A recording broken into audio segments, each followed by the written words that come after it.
Hello, hello. We are live with wonderful Campbell and wonderful Michelle. This is part 2 of a recording we were doing earlier, but we are now finishing the discussion. I will hand it over to you two while I tinker around with the monoatomic gold that is on camera there.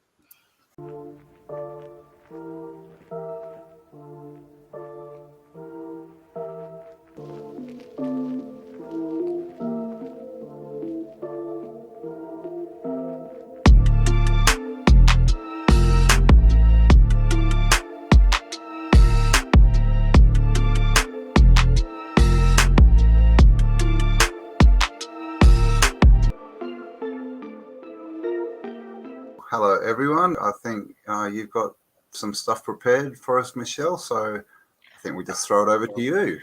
Okay. I'm going to need you at some point, Bernie. Yeah.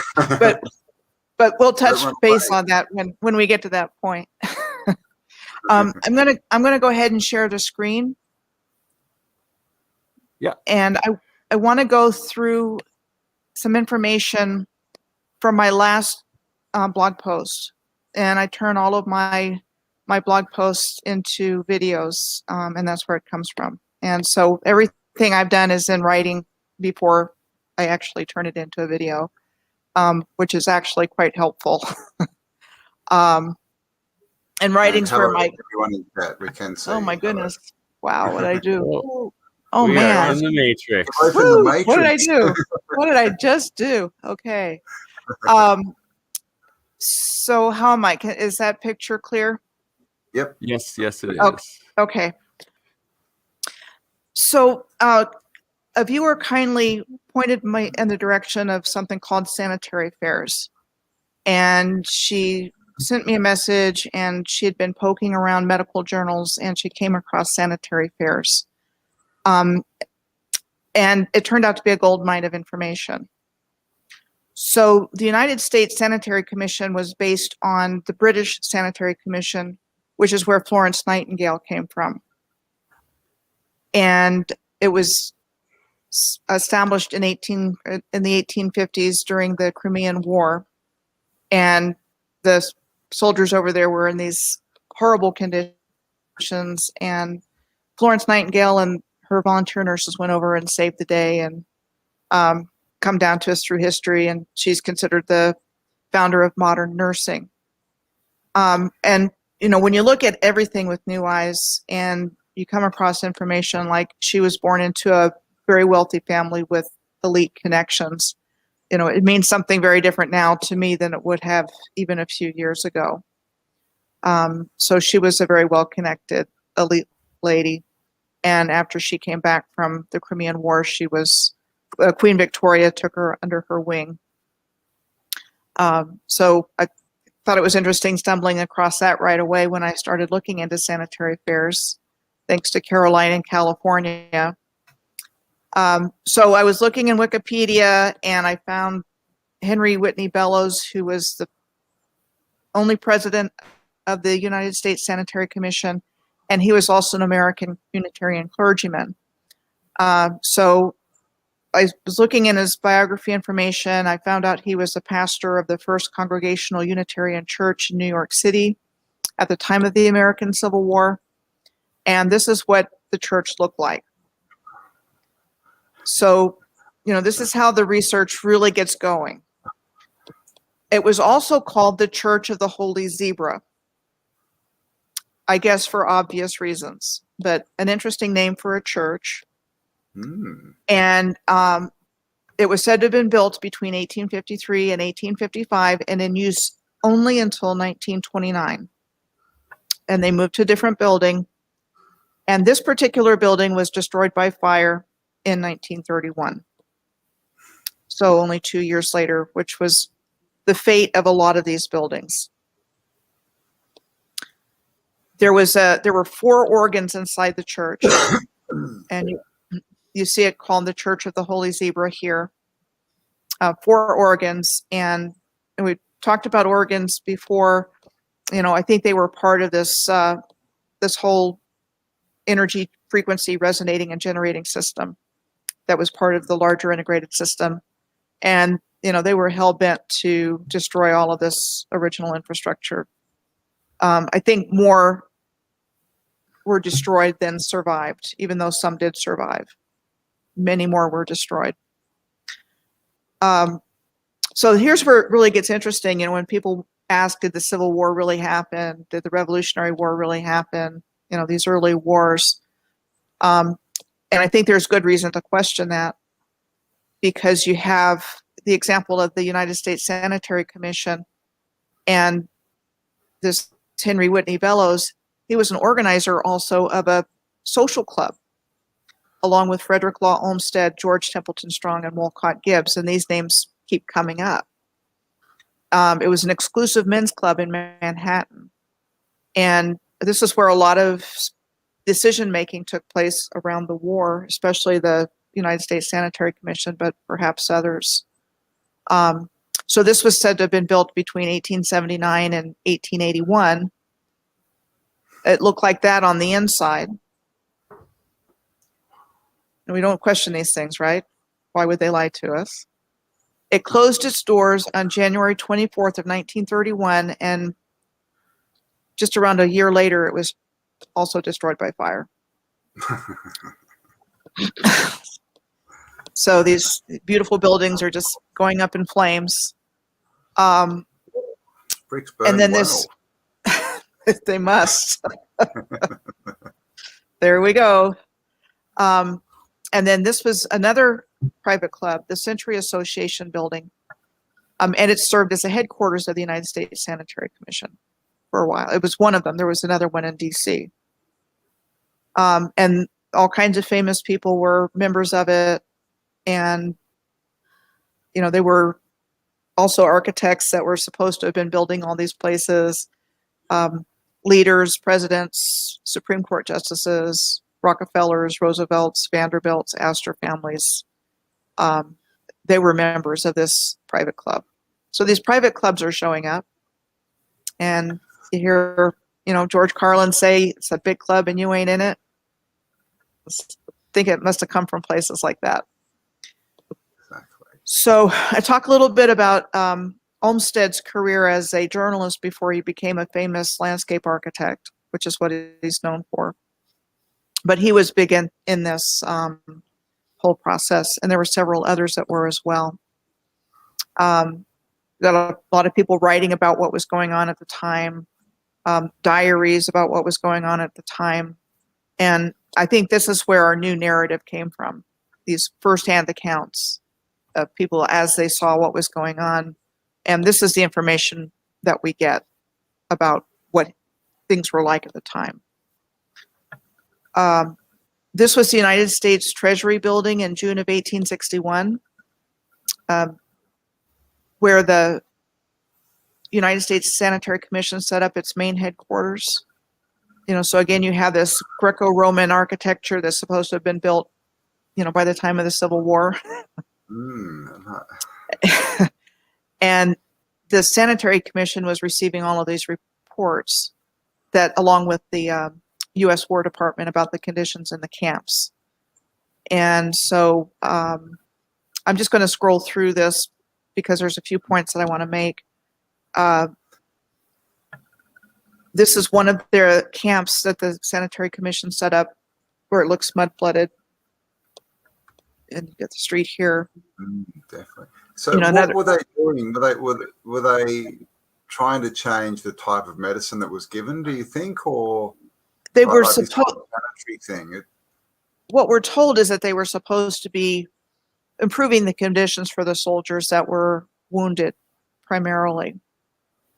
And so they started the process of these sanitary fairs, and I'll be going into it in a moment because they sound just like world fairs. It's the same story. Just with a different name, do you think?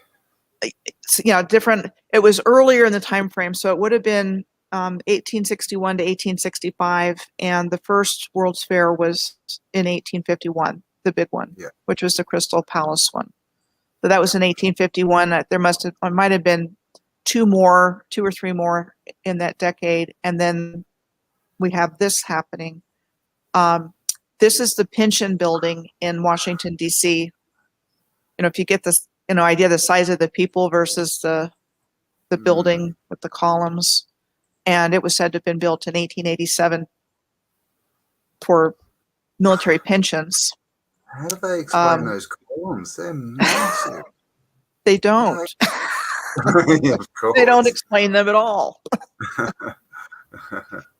We built this building in 1887 for pensions, and that's that.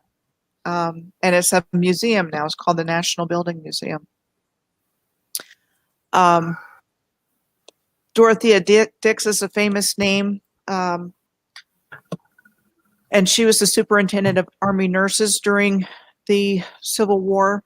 And what I find interesting is that she was also an advocate for the indigent mentally ill. And she worked with creating the first generation of mental asylums through lobbying state legislatures in the U.S. Congress. Well, okay. I find that interesting because there were, there were asylums all over the place during this time. For the insane asylums everywhere. Yeah, but then they needed people to actually go in and call people insane and do their tests and everything and say, yep, off to the asylum you go. Right. And why were they insane? I mean, why were there so many insane people? Well, I mean, I think today we call them conspiracy theorists, don't we?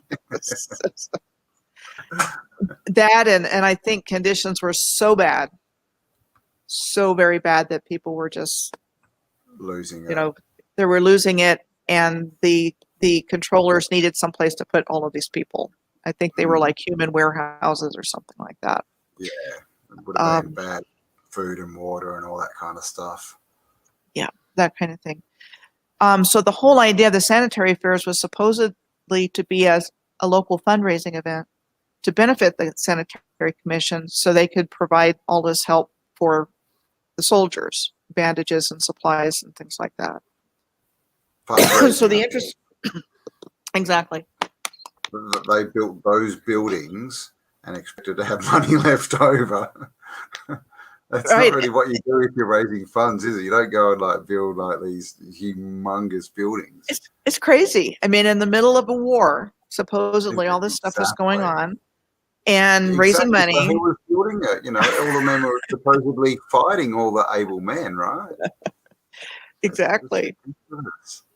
So, like with the one in Chicago in 1863, I couldn't find any photographs, but I found this article, and at the beginning of the sanitary fair, there was supposed to be like a 3-mile long or 5-kilometer long parade of, military men and bands and political leaders and farmers, all this stuff going on. These are the buildings for the Chicago Sanitary Fair in 1863, called the Northwestern Soldiers Fair. And how do you say it, Cambell? Is it Geelong or Geelong? Oh, Geelong, like as in Australia? In Australia, Geelong. Geelong. Yeah. There was a building that looked just like this in Geelong. Yeah, I think I've seen it.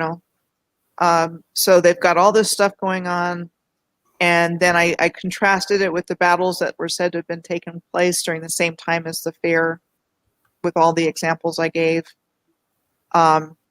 This fair in 1864 was in Philadelphia. It was said to have been built in 40 days. This 40? Is a picture. Wow. 40.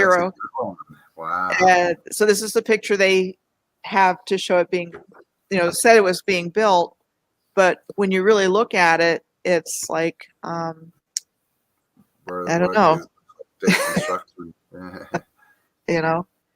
This is what the entrance looked like, and you have cathedral windows and doors. And then this was supposed to be taken inside that building, and this, I put that side by side, and maybe it's the same structure, the different camera angle, but in my mind, it's still highly questionable that it was built in 40 days for this. This could have been a deconstruction photo, as far as I'm concerned, if it's real. Yeah, if it was built in 40 days, how would they get off any photo without the workmen? Like those dudes would be going 24 hours a day to get that done. I counted It's 6 guys in this control. picture. Yeah, and they're not workers; they're controllers. They're working, controlling the narrative of the facade they are putting up. Yeah.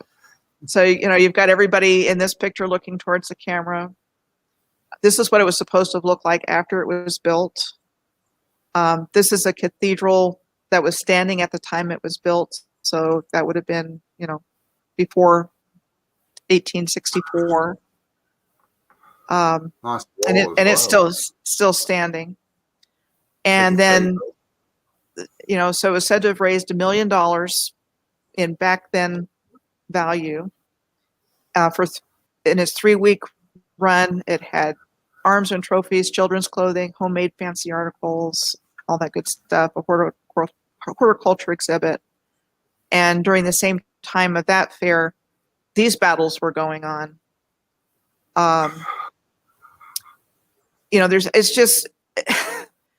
It's what? So she pointed me towards this gold mine. The Sanitary Commission was selling these books at this fair in New York City called the Book of Bubbles, that you could get as a souvenir, I guess. And it literally says here that it's a nonsense verses with illustrations, that it was written by the United States Sanitary Commission, a book of nonsense verses with illustrations. Again, what is that all about? I just love how it's called the Sanitary Commission. Just sanitizing the truth of history for us all. Yeah, exactly. Yeah, so they had a diorama at this one sanitary fair showing a miniature battlefield, and I think, again, they were setting the stage in our minds. They were called expositions, exhibitions. If you look at the definition of exposition, that's exactly what it is. They're setting the characters and what's actually going on. Oh, okay. So one of the reasons I wanted to go to this particular place is for 2 reasons. One is it's kind of ludicrous, right? How and why were they pulling off these really fancy fairs during the time of the Civil War, which, every movie, every book I've ever seen about the Civil War, it's like this terrible conditions and, very crude medicine and all this other stuff. Small populations, no manufacturing and industry. It's just silly. Yeah, I mean, that's the picture they tell us, but they're doing all of this stuff they want us to believe. Now, this is all findable. I mean, you can look it up. You can look up all of this, and it's right there. So when we were talking in the first part about they have to tell us what they're doing, well, they do. And, again, the same people who organized the sanitary commissions were members of this private membership club, like the Union League and the Century Association. Okay, and then same families that are still in those secret clubs today, aren't they? Really. Mm-hmm. And then you have the same stories that go along with the larger exhibitions and expositions, like this one in Omaha. And again, if you look it up in Wikipedia, they say that all these structures were temporary by design, built at about half the cost of permanent buildings. But when you look at that, I mean, what does your common sense tell you about this place? In my own mind, it's like there's no way those were temporary buildings. And what's the point? like all they say is, it had to look grand, but if they were really trying to build them cheap and quickly, they wouldn't look like that. They would not look anything like that. It wouldn't look anything like that. And then it was, and I think they tell us that because they were planning on destroying them. So why build something like that if you're just going to take them down? And some of the buildings are still standing, but not very many. compared to Well, what this we're is the built. other thing is they say, oh, they're all temporary, but if you look around, there are still some of these temporary buildings standing 100 years later, and they're looking fine. Temporary buildings made out of concrete, brick, and megalithic sized stones. You know, just temporary, built in 2 months, and Yeah, ridiculous. Yeah, I mean that's facade, the facade that was built in those times. I swear, everything else reclaimed. They cleaned them up.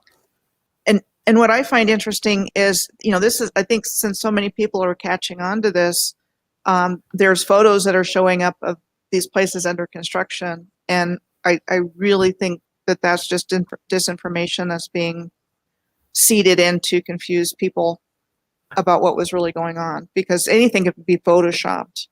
You know, we've been lied to so much about the truth of our history. You know, why not add a few more lies to support the lies? You know, right? Yeah. So, well, this is the thing, and you go back in history, and some of the photos from, you know, the 1800s are better than the HD photos we get today. You can zoom in and read these little signs and things. You know, so how does that work? You know, and then you get these other ones that are just these grainy, you know, ridiculous things, and they're apparently later. So the whole photography thing, is questionable, because there are a lot of photos around of Photoshop in the I think 60s. You know, it's got people holding their heads under their arms and stuff.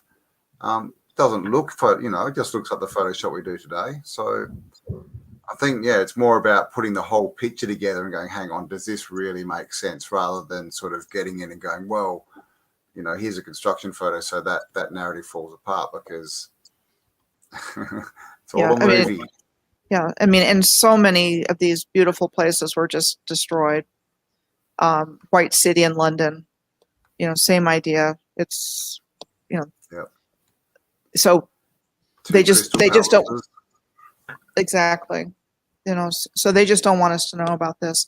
But Bernard, are you available now? Yeah. Okay, so here's the part that I was starting to look into, and I had a thought about it before, but this was actually where I was able to stick it in. And that's this whole North and South dichotomy. Because in the American Civil War, you had North versus South, free versus slave, Union versus Confederacy, blues versus grays, democracy versus slavocracy. But then you had the same kind of dichotomy in Ireland, when Ireland was divided into Northern Ireland and the Irish Free State in 1921. And that led to really violent riots, I guess, before and after it took place. And in the case of Northern Ireland and Ireland, it was, you know, Protestant versus Catholic. And it was a form of violence in which the violent parties feel solidarity for their respective groups, and victims of violence are chosen based on their group membership. And, you know, that's like what we're seeing today. You know, I see these as practice runs, you know, for the controllers with their plans on how to divide humanity. Absolutely. And I think it's almost through history each time it's the controllers putting down any awakening or groups that are rebelling against their control or their manipulation. And just as we see sort of today, although there was, because history is such a lie, and just going through it all to put it back together, it looks that like Rome, as they claim was Rome, didn't really exist, and it was the Jesuits or whatever controls the Jesuits that came in and have been trying to conquer and erase real history and our real past and any cultures that are connected to the real past. And that it's basically the Jesuit state or the Roman Catholic Empire that came in 2000 or maybe 1000 years ago, maybe even 500 years ago, and since then have just been crushing and destroying everything anywhere they can, pretty much. And then that once they get control, some places would like try to rebel, sort of thing. So then they would, like, for instance, the American Civil War, it was after the Spanish or the Jesuit came in and did the initial genocide, and then installed this new power to as what do you call it, like a vassal state. Then they tried to break away, tried to form a new society, and that's when they would have once again come in, funded one side of it, and turned the people against themselves. And that every time it's just them creating this division, creating the Civil War, and preventing a larger rebellion and a larger awakening. And just every chance they get with one of these, anytime they're able to convince people to pick up weapons and fight themselves, they then also use that opportunity to destroy and wipe out as much of the leftover architecture, structures, and remaining grid system from before, right? And we're just been and that's left. all. Sorry, please continue. Yeah. No, I was just saying it's all tied in together, and that's I'm going to go through that. So they're definitely a part of the mix, and my feeling is that this has only been in the last couple of 100 years that this has been going on. That before that, humanity was doing just fine, a very high timeline, very high achievements, and then this very destructive force came in and had been intent, hell bent on destroying this original civilization, and basically, I think humanity along with it. But just to go through this really quick, because that's you touched on part of what I wanted to bring out.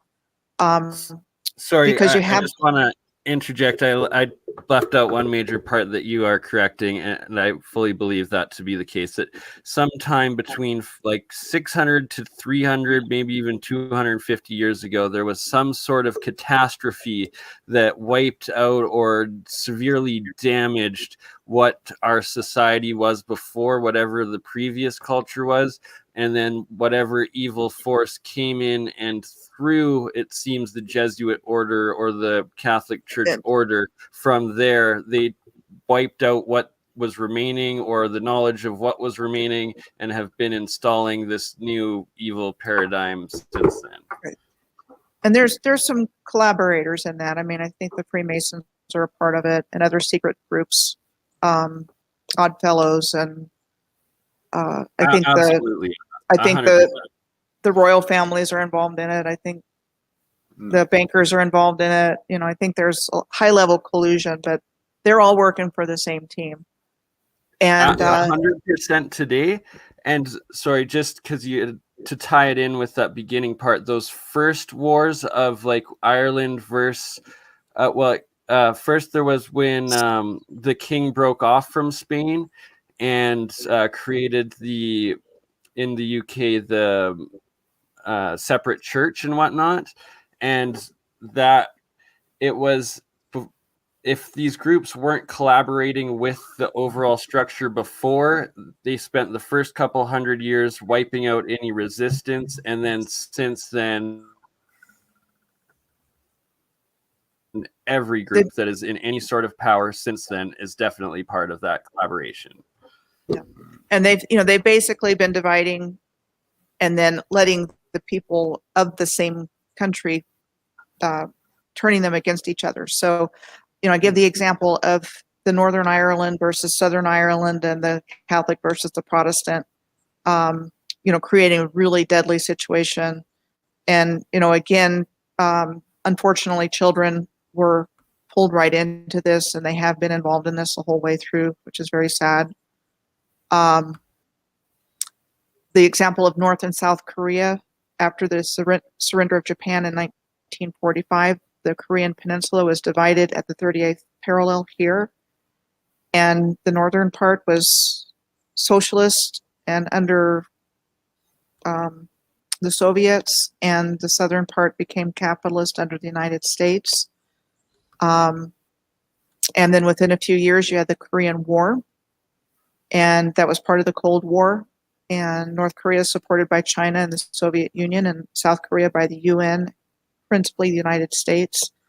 And it was one of the most destructive conflicts of modern times, and proportionally a larger civilian death toll than World War II or Vietnam, with 3 million deaths. It caused the destruction of nearly all of Korea's major cities, and there were thousands of massacres on both sides. So again, they're destroying a lot. They're destroying people. They're destroying infrastructure. And then the same thing in Vietnam. It was artificially divided at the 17th parallel. Same idea. North becomes communist, South becomes capitalist, instigate a war, and you have the Vietnam War, and you also have people being displaced and moved.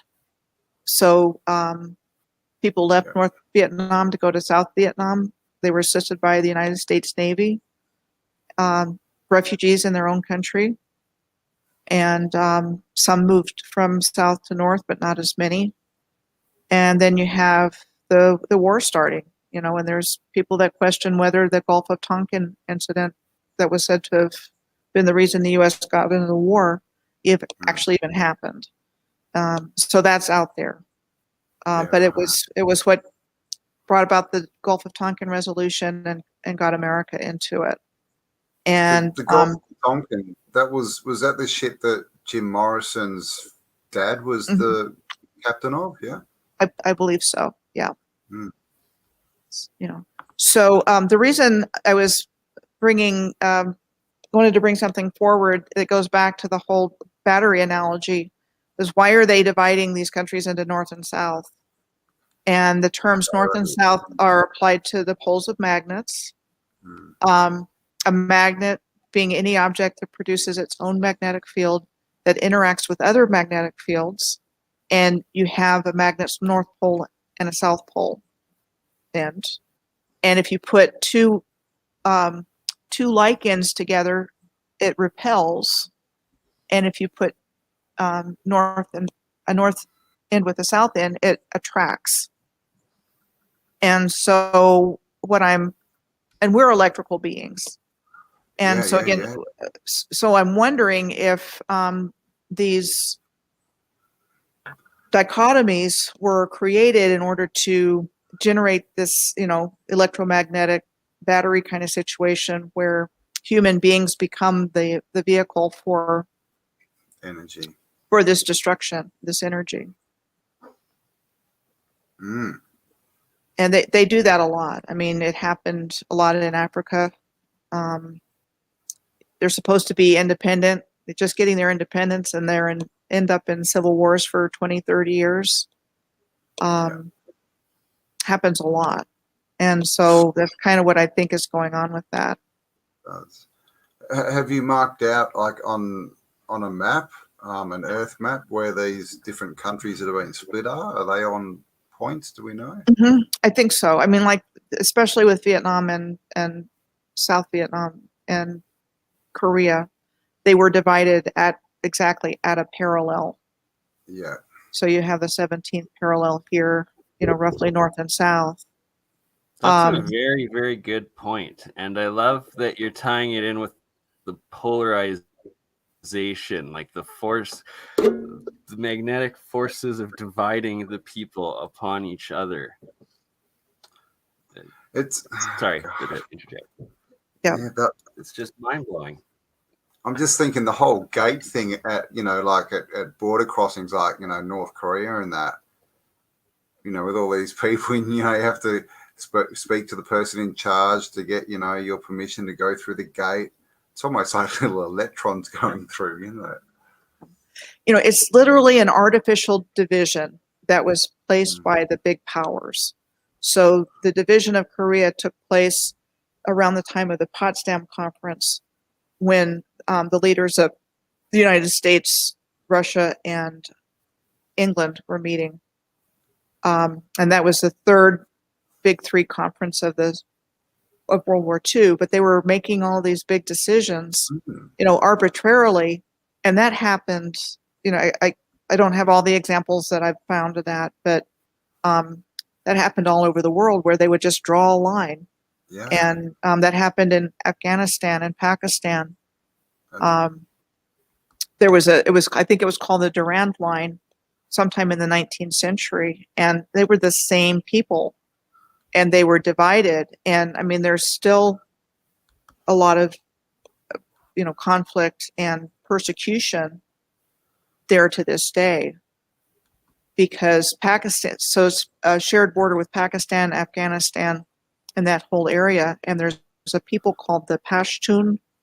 Pathan is another name for them. That area is called Pashtunistan. And the Durand Line went right through there. And, it's just been a big part of how they've done this. How they've managed to create such a mess. It's the literal physical divide, isn't it? Divide and conquer.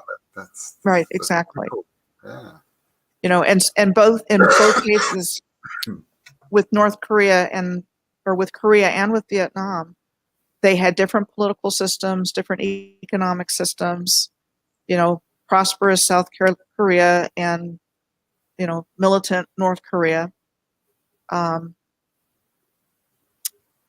And that's how they did it. And then in the case of Vietnam, I go into it down here. By the end of the war, the whole country was socialist. Yeah, right. Is to this day. So something else is going on there. I'll stop talking for a minute. I'm just thinking. So, they didn't really win the war then, did they? The whole USA won Vietnam. They win every war. I guess it depends who was fighting it. Yeah, exactly. Look what's going on now. Anytime there's a war, they're winning because they're getting us to use our free will to commit the ultimate sin of killing each other. So that's the whole point, is that you have to understand and never fall for the polarization, never fall for that divide and conquer, and never give up your soul, sell your soul by choosing your free will to harm and kill other human beings. And that's why we're still stuck in this third dimensional plane of existence, because we keep choosing to pick up the gun and use it on ourselves instead of building and uniting and accepting that we are one people, one spirit, one harmony on one plane, that together united can achieve anything we dream of. And that it's that continued cycle of trauma that we have to just stop and use the consciousness of your own to never act upon, never give into that lower dimensional emotion of hate, aggression, and well, this is the thing. They don't actually come out and these, whatever you want to call them, those who want to rule us, they're not in wars fighting. It's us that are out there killing each other. And they're not the ones who are the scientists and pouring stuff in the water and that. That's us. That's humans going along with the planet. So you can kind of see from their demented reality that, hey, we didn't do anything. Right. And that's exactly why they've been so successful. They've gotten into our heads, and they've caused us to do this. And so that's where the decision comes in. When we were talking earlier, I was going to mention it's the whole red pill, blue pill of the Matrix. I mean, that of the movie. And you can consider that movie as a documentary, because they're telling us something about what's happening here. So do you want to, wake up, or do you want to just keep going along because it's to change is too difficult? Yeah. And, I know in my own life, the times that I've made major changes, it was like it became more painful not to change than to change. That was when I made big changes. If I stayed where I was, I would never wake up. I would have been helping and enabling and serving other people. and less happy, stuck more in the system. This is the biggest lie. Is they tell us, oh no, if you go and try something new, that it's hard, you'll fail, everyone will laugh at you, everything will be against you. But that's completely opposite. If you actually go with your heart and your gut and act on it, things just happen. Like, it's that old saying, the universe does have your back, and it really starts to show it when you start to act on impulses that you get from, the universe, or whatever you want to call it. So that, yeah, I agree. The scary thing is staying still, because that's just sort of, liking your gilded cage, isn't it? If you're not moving forward, what are you doing? Mm-hmm. And I think,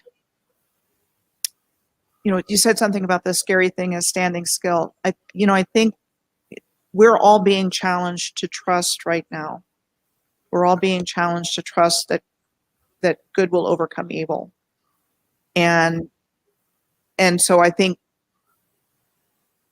intellectually knowing that and emotionally knowing that are two different things, especially with what's playing out right now.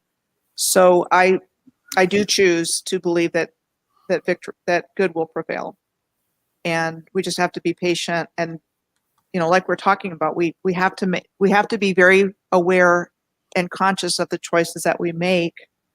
And are we making a choice not only for our own good, but for the good of humanity? Or are we making a choice because it's, politically correct or expedient or whatever? And and just really realize that there are consequences to that.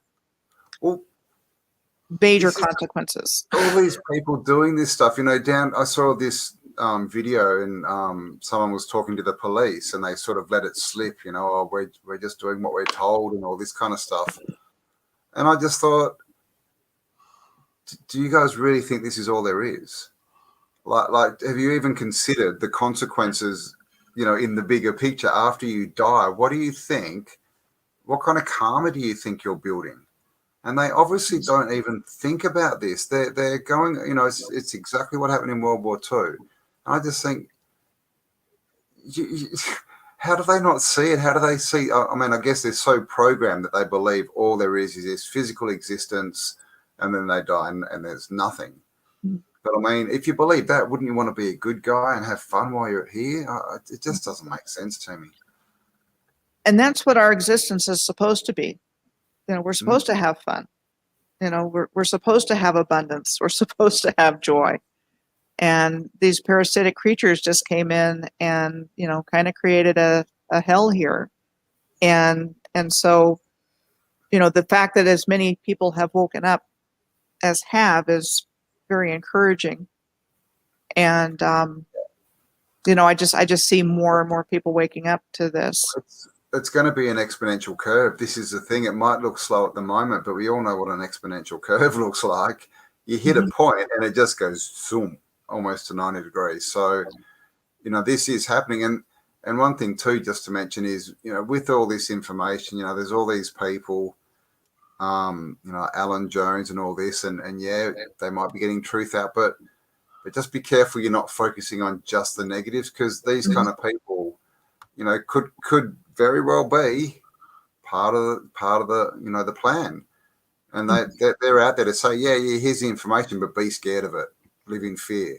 Don't watch. If you're watching things and you start feeling, oh, hang on, this isn't good, get rid of it. Put some happy music on, because at the moment the main thing is the vibration. It's like Bernard said, I think, Michelle, we've all said it probably.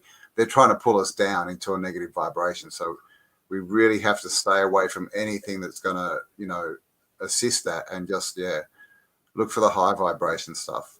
Mm-hmm. And that's why we talk about history, because, we're trying to tell you guys, look how awesome we were, and we can be that again. We've just got to make the decision and act on it. And kind of along those lines, I'm just going to scroll through this, but I just want to point out that the beginning of the American Civil War was said to be the Battle of Fort Sumter in 1861 in April. And so there's these illustrations from Currier and Ives. And I think, I mentioned art and surrealism before. I think Currier and Ives were painting to tell us what was going on. not necessarily what really happened, but what was going on. And when I started looking into, and this is another painting of theirs in Richmond later on in 1865. So this is Fort Sumter. There's a ton of star forts here in Charleston.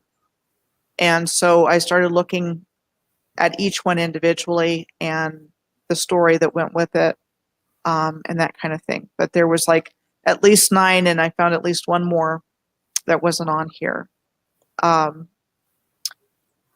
So I think, again, there's another story. It's the same story. It's just destruction. Yeah, they are. They're trying to explain the existence of these star forts. And so they had to have been built sometime after the War of 1812 or around the time of the Civil War. And then they became military targets instead of what I think they originally were. And you see the word battery all over the place. I think they were batteries or some kind of circuitry. And they were definitely trying to destroy this infrastructure. Fort Wagner was where the 54th Massachusetts and the movie Glory was their last stand, where most of the unit was killed. There's nothing left of Fort Wagner today.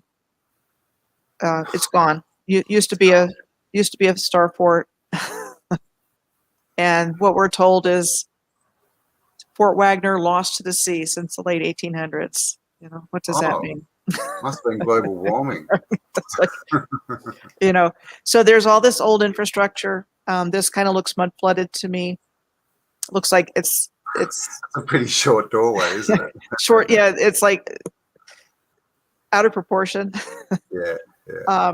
So anyway, there's all these star forts here, and all these stories that go along with it. And this is on my website, piercingtheveilofillusion.com. An amazing website, by the way. I still need to go through and download some of those files to work on the alchemy of the cathode and anodes in connection with all the work you've done on the cathedrals, because that is going to change everything. So yeah, Piercing the Veil of Illusion, guys. Michelle's website, piercingtheveilofillusion.com. So in Charleston Harbor, Castle Pinckney is a star fort, but it was said to have been built in 1810 and used as an artillery position during the Civil War. So they've got a story for all of these. I was just thinking, I mean, they must have had some really good geometry classes in the military back then, or the building, or whoever built those things. Or who built them? The military? Is that what they say? Because yeah, that's what they tell us. Military, yeah. So they were learning geometry in the military, because look at those angles. I mean, surveying, that they must have been the best surveyors in the world. They must have been. Must have been amazing. And then this is a map of Charleston from 1711, and it looks like a star city. And that's a wall, yeah. And somebody said, well, it's a flawed 19th century fake, but then you have another map of Charleston from 1721 that shows the same thing. And then you have this old walled city tour of Charleston. So it's a walled city. Nice. Give it to. So is that the star fort that they said was built in 1810? Is it? Well, so this is supposed to be Charleston in 1711. 1711. So this is the city itself, and then there's star forts all over the harbor here that were built 100 years after the Star War, apparently. That's what they tell us. So I think a lot of these wars were just, manufactured to give us reasons for why they had to destroy all of this stuff. And we don't even know if, they could have just literally been bombardments, and they just tell everyone around, insert the story, it was a war. That's what happened. We don't know. Exactly. That it happened, that something happened, but it was to destroy these places. And this is around Washington, D.C., where there were like 68 major fortifications and all of these batteries and artillery and blockhouses, but most never came under enemy fire, and the Confederacy never captured anything in Washington. So they tell us that. And then most of the places are no longer standing. They're recreational areas or apartments or, whatever, or nothing. And this is one of my first findings when I was looking at DC. This is Fort Reno, and it was said to have been built in 1861 in the middle of winter. And so my question is, just one winter? Does it look like a structure that was hastily built in the middle of winter? No. We're freezing quick. Build 2 really tall round towers. Oh, and a third one. And then this is also quite typical with earthworks. This is a Fort Reno. You can see where you're taking the cover off of that and they're dumping it over here. This is Google Earth.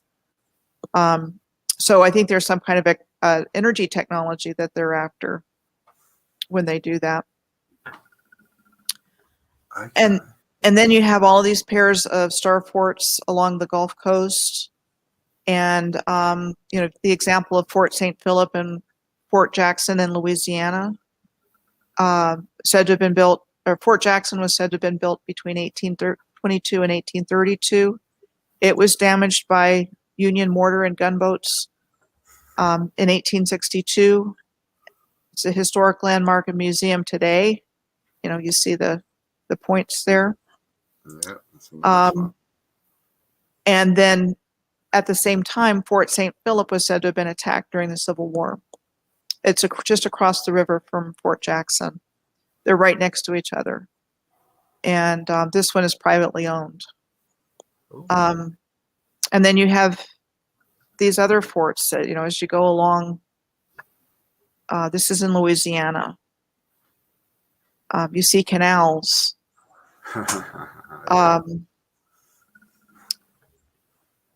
And so and there's another one, Oh, so that one there, that's okay. That's a satellite bit. Have you seen Colm's work? Colm Gibney, is that right? And he shows you have the star cities, and then I think he says that it's always around 6 or 7 kilometers out. You have these shaped things, and they're dotted around like this kind of, I don't know, like barrier sort of circumference thing.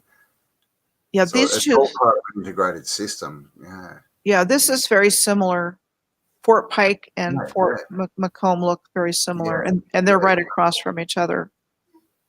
So that shape must have something to do with that, like that. What is it, 90-degree wedge kind of thing? Okay, I can see that. And then you have a railroad nearby, which doesn't surprise me. I think railroads were part of the system, the original system. I don't think they came later. Again, occupied during the Civil War by both Confederate and Union troops. Massive masonry structures here. So anyway, I think those were the main points that I wanted to make with all of this. I'll say this, Cambell. So you've got all of these canal cities in the States. These are on the Gulf Coast, and they look just like the Gold Coast in Australia. Yep. We've got them in Mandurah as well, just south of Perth. It's just mad, isn't it? But most of them, they build them and then they don't work. They've then got to go, they all end up with green algae and stuff in them, and they've got to go in and flush them out and everything. Do you think that they're like part of the old system that's been sort of reclaimed? I do. Sort of digging them out, and maybe they haven't got them all connected up or something properly yet. Yeah, I think the original civilization built canals all over the place. Oh, yeah. I'm sure they worked fine. Yeah, well, this is the thing. Yeah, they would have just worked perfectly.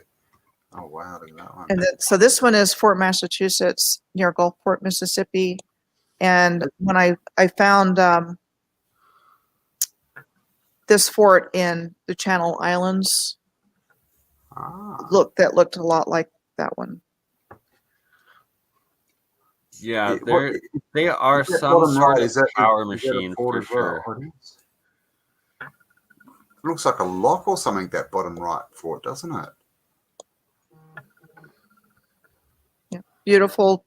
You've got the masonry and you've got the earthwork on top of that.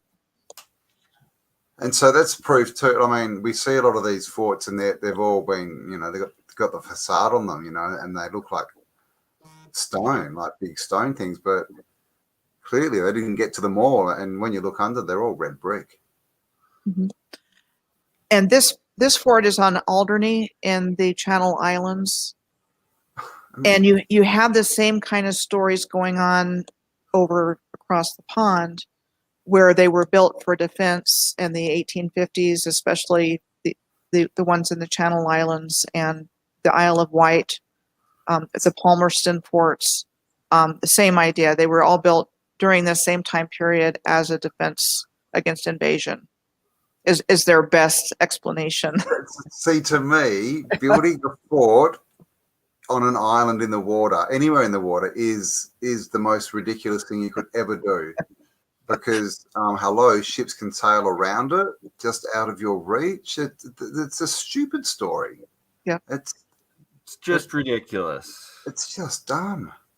There are several in Denmark that are like that off the coast near Copenhagen. Like there's three on artificial islands. So it's just a lot of things to question. And, this was in the 19th century. In the 20th century, it was pretty blatant. During World War I and World War II, they were attacking star forts. Yeah. So I think they just wanted to destroy. I'm going to stop sharing. I think they just wanted to destroy this infrastructure. Well, if it was a free energy system and it was working, they needed to destroy it to bring in their system of economics, where we all have to pay to live and pay for energy, which is free and everywhere and abundant, and to bring in all this stuff of, this narrative of lack. Oh, there's not enough. Just look around the city we just destroyed. There's no food here.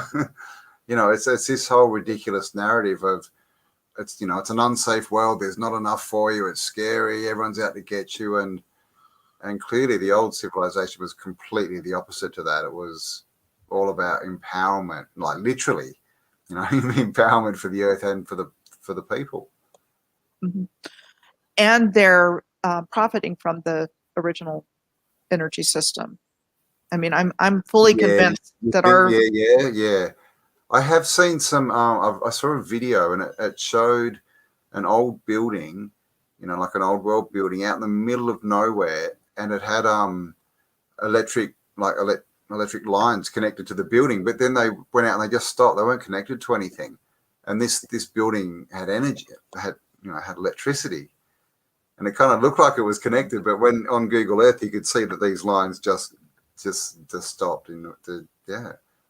So yeah, maybe they are. Maybe they're funneling all this energy and they're selling it back to us.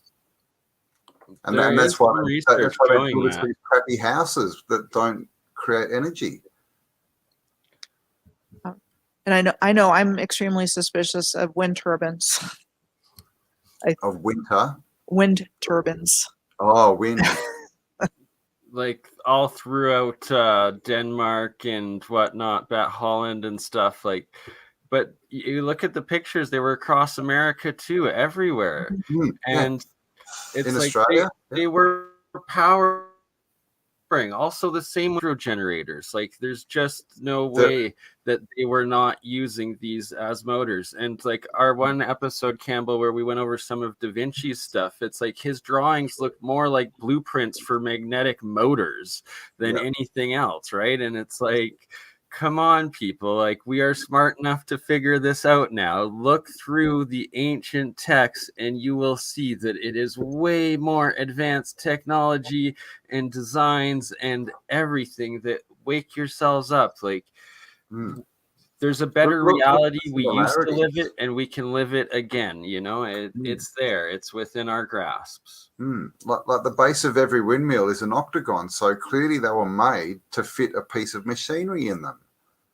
I mean, why else would they all be the same?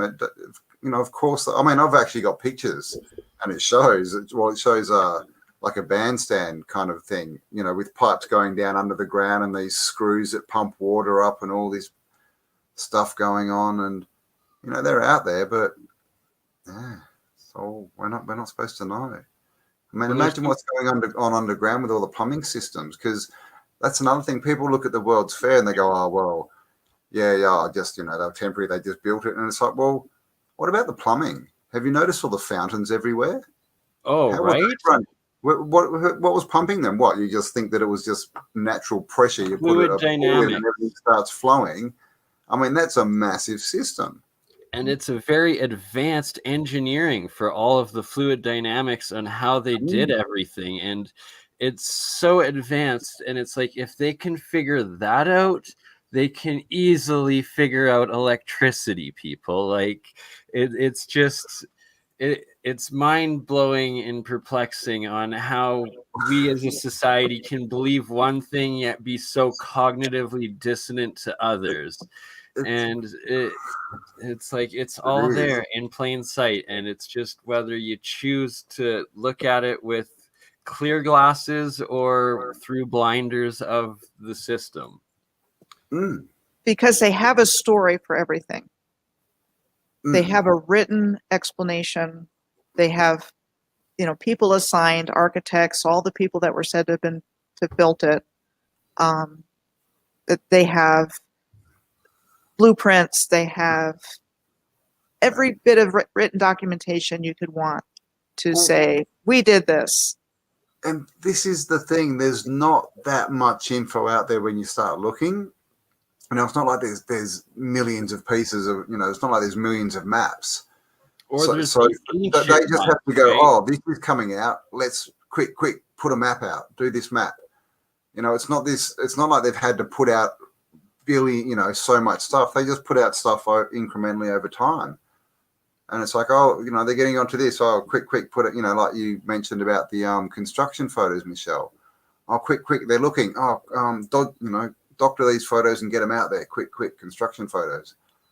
You know, they just keep up with it. So it's the conspiracy. I mean, it was huge at the start. Obviously, something's happened and they've changed it. But as of now, they're just sort of keeping up that, you know, keeping it up, aren't they? Really, making sure we don't divert from the script.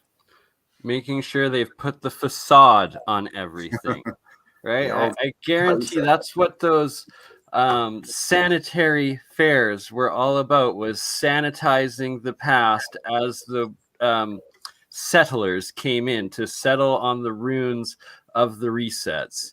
And that, like, after my university science education, and then now going through all the research being done in alternative history and like atmospheric electricity, it's written in French, in German, in all these books from the 1600s. So it's like, okay, right there, they had electricity much later than they were earlier than they were telling us, but they also had written documents in every one these old books on harvesting it from the atmosphere, understanding it. And then today in our modern academia, we don't even touch upon these topics or acknowledge them or understand them in the least. And then now I'm seeing videos of people actually showing very good evidence that a lot of the old churches, especially in small towns, are still harvesting a little bit of this atmospheric electricity and at least powering themselves and sometimes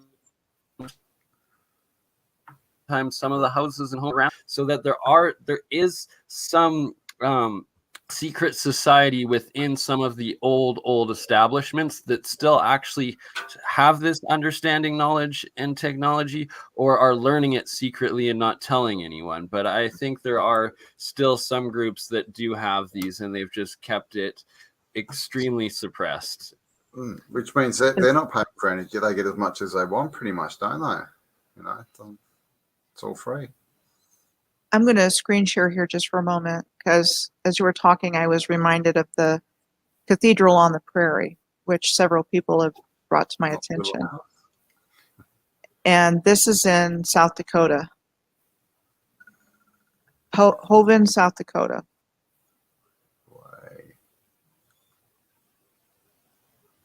And okay, so I put this on my to-do list somewhere because more than one person brought it to my attention. When was this built? Or when do they say? Okay, so they say it was built, let's see, is it visible for miles at night? It isn't really a cathedral, just a prairie church. No, that's not a cathedral. I thought prairie churches were made of wood. That's what I want us to think. Let's see.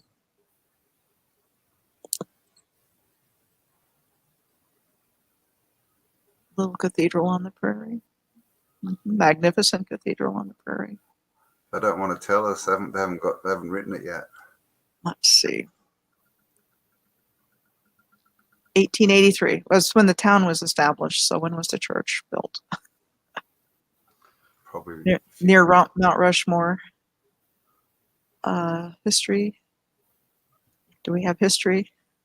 Jeez, they don't want to tell you, do they? Or they don't know. Yeah, exactly like that. They haven't written that history book yet. History. Here we go. This is the school. Okay. So anyway, I just thought that was interesting. Yeah. So I mean, at least 1860 was the town, was it? 61. Okay, that's in. So that's the same time as the Civil War as well. Civil War was 1861 to 1865.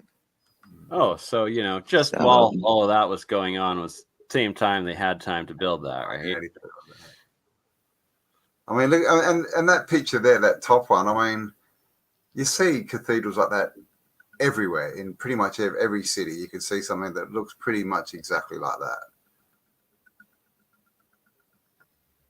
that.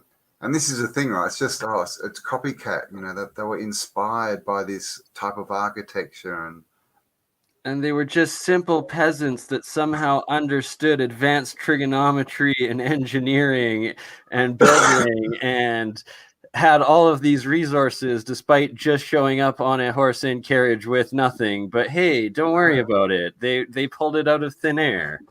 Yeah. There's no glass factories around, but there's stained glass windows. Where are the lead factories? Yeah. So you've got the musical note frequency windows. Yep.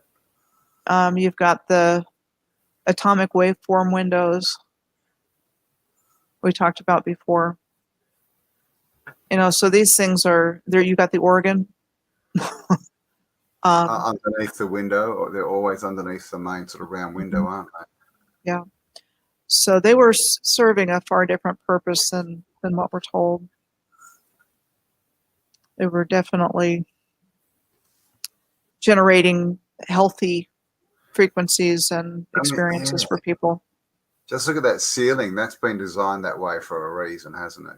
That's advanced sound resonance structuring right there. And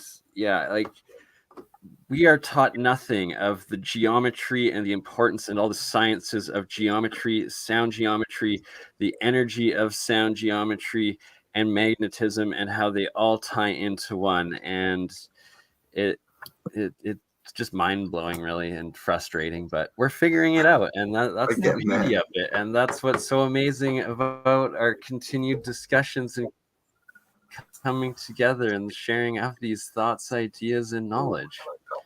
Yeah. It's like once you see it, you can't unsee it.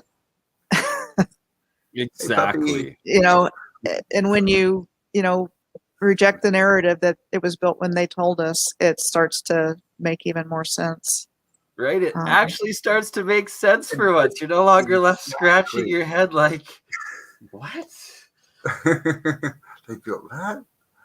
This is Like, the thing. oh, that's the date of when they put the facade on it. Okay, I get it now. Yeah, you get it. Yeah. It's just madness. It's just, but like you say, people are waking up, eyes are opening, and it's at the point that, there's so much info coming out that as long as we keep, sharing it, and just sharing info, we can't tell anyone anything, can't tell people what to do because that's, what they're trying to do to us. So bring it on, raise the vibration, share the love, and let's get this done. It's getting really boring. I'm over it. Exactly. It's time Me to like too. start building our own houses that are powered by the brick walls that aren't going to burn down or blow over, that like will last for our grandkids because they're actually made of brick and not plasterboard, and can put powers itself, so we're no longer enslaved. And then I'm really working. I've been figuring out with a lot of people to collaborate on this electrolysis hydrogen production. And then once I've got a good model on that and have it being powered by solar, so it's going to be complete free energy and starting to collect it, then the next step will be over this summer and next year full of vehicles to start working on to start actually powering them with the hydrogen that's collected. Nice. And awesome. So hopefully we will all by 2 years from now have our own hydrogen powered cars made powered by water from the sun that is completely free to drive anywhere and is green at the same time, right? No pollution. I saw a picture today. It was ridiculous. It's in Australia. I think it's in New South Wales, and it was an electronic fill-up station for electric cars. And so it was this electric Bowser connected to this massive diesel generator. Like literally, it was one unit. Oh. So you go and you pour all the diesel into the generator. It charges the bloody electric thing, and people think this is what good. So like you're still driving a diesel car, is what you're saying, right? Like exactly, like just rock up with electric your diesel car. It's just, oh my god. Right? What's really why aren't electric cars built or powered off of solar? Like every single electric car should have a giant solar panel on the roof. Instead, no, just burn your diesel to get your electric car. They can do it in paint. They can literally, they've got paint, and they can paint your car so the whole car's a solar panel. Like, hello, and then people think that and that technology is not even new. That's like 10 years old at least. And people still think the government are trying to help us. And think that Tesla is actually from Nikola Tesla and not actually a Musk. And I call those cars Musks because they're, like you said, powered off of non-green energies. It's electric, but it's not green, and it's definitely not a Tesla technology. Nah. I mean, Tesla had a car, and he went to Coney Island, had no motor in it. All it had was an antenna sticking out the boot, and he drove it round. Free energy, no pollution. That's Tesla tech, not this bloody, that's Elon probably the last of the streetcar style powering of your wireless free electricity through the atmosphere, right? Exactly. It was just, Yeah, I think the things you're talking about have already been invented and then suppressed. Oh, exactly. And long before any of our lifetimes, too. That's the ridiculous part. It's like, I think it's all been a journey of rediscovering. We had this all, and then since they've taken it away, people have got onto bits of tech that have been left over or whatever and rediscovered it. But of course, when that happens, as soon as you open your mouth, they'll come and get you, either buy you off, and if you don't sell, they'll just Yeah. Off you. Arkansas you. We are the power. Everybody has the power within them.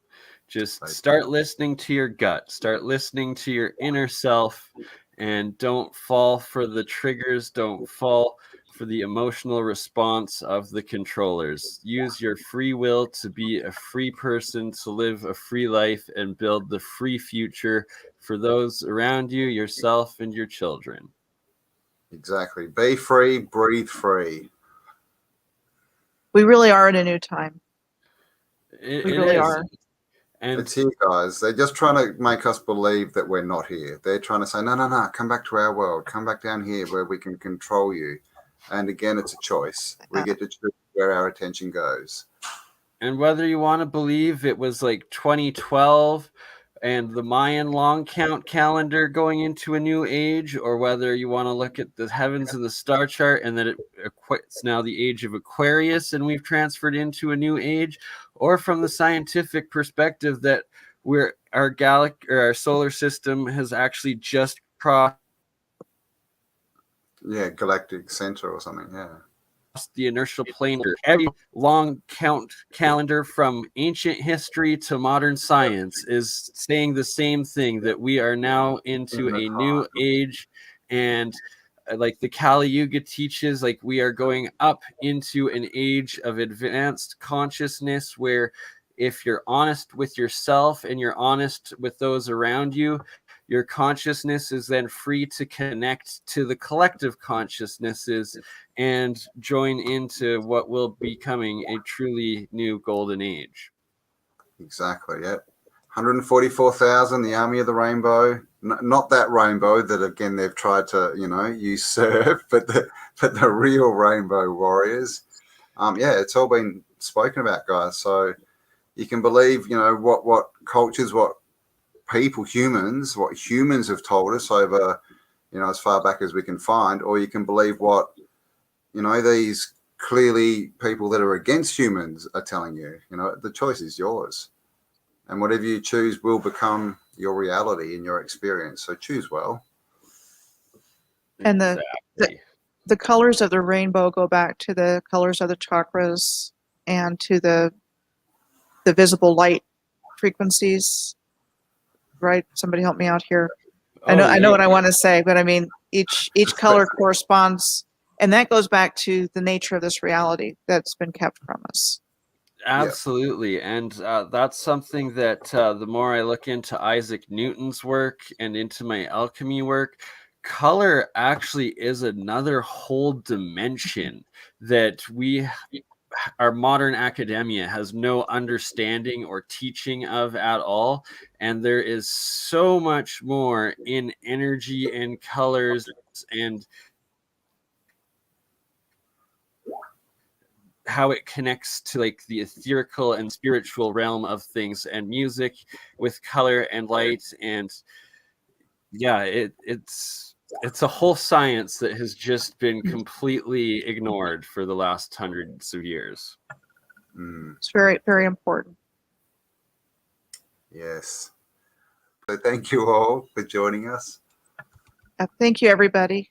And it's my bedtime. Yes, my cat's been meowing at me for an hour. We can't keep Kitty Cat up any longer. Got to let her go. He's ready for bed.